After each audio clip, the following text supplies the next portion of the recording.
All right, so in this video, we are going to be removing the shocks and coil springs from this truck. As you can see behind me, this truck is on a 2-post lift. If you're in your driveway, you're going to want to support the chassis behind the radius arm. That's going to allow all of this to droop out enough for these parts to essentially fall out once everything's unbolted and allow you to reassemble it with a bigger coil spring, new shock, things like that. Now you'll notice we have 2 screw jacks under the axle right now, again, because it's on a 2-post lift.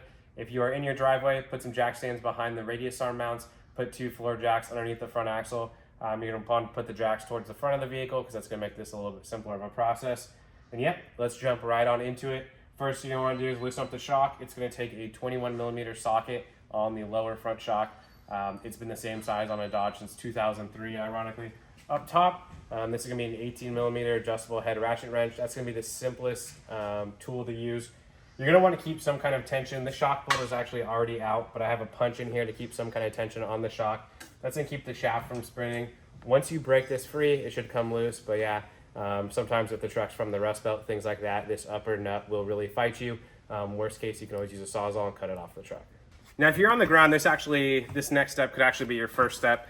For today's purposes, this truck's going to end up with a sway bar drop, so you don't need to fully remove the sway bar. The frame side bolts, 15mm head, again, same thing, been standard since 2003.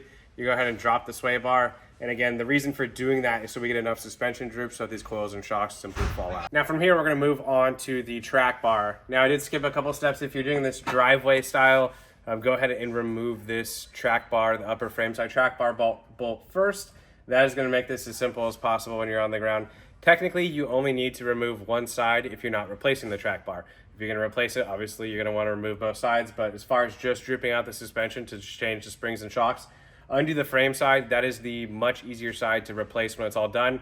Undoing the axle side can be a hassle because your steering linkage can get in the way at ride height, things like that. This side is much easier to manipulate. Shocks are out, track bar is unbolted, sway bar is unbolted. From there, manipulate your floor jacks, use your 2-post lift, raise the chassis up.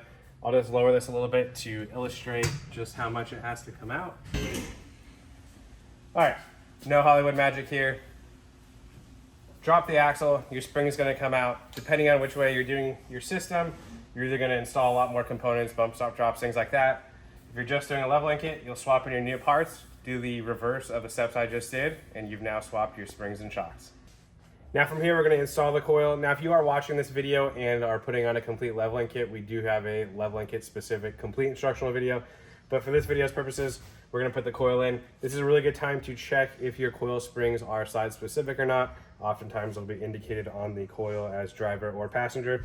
This is going to be our passenger coil spring.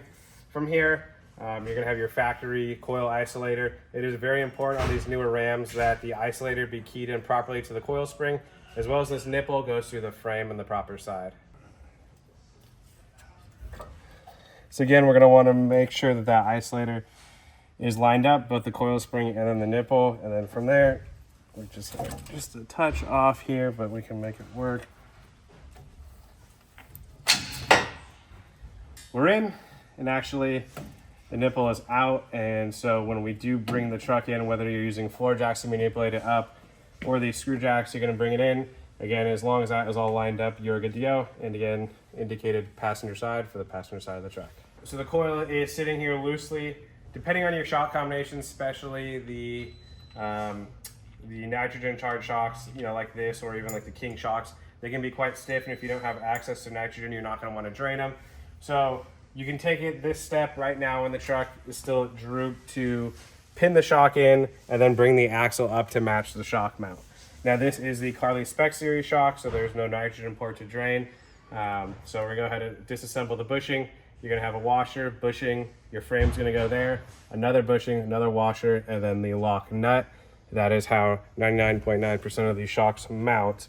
So we're going to go ahead and slide that in.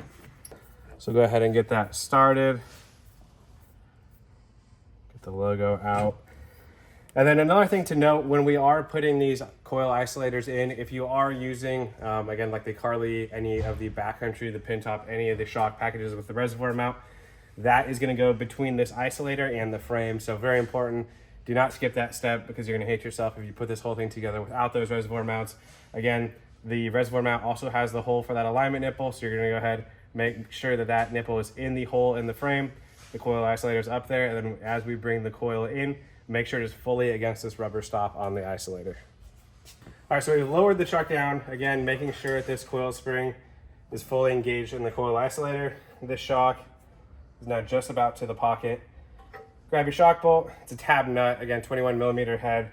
Go ahead and send the shock or the shaft through the shock. Go ahead and send the bolt through the shock, and you're pretty much good to go. Tighten it all up.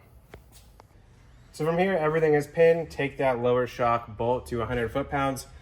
On a lot of these rubber bushings, you're going to want to take it until it stops with a hand wrench.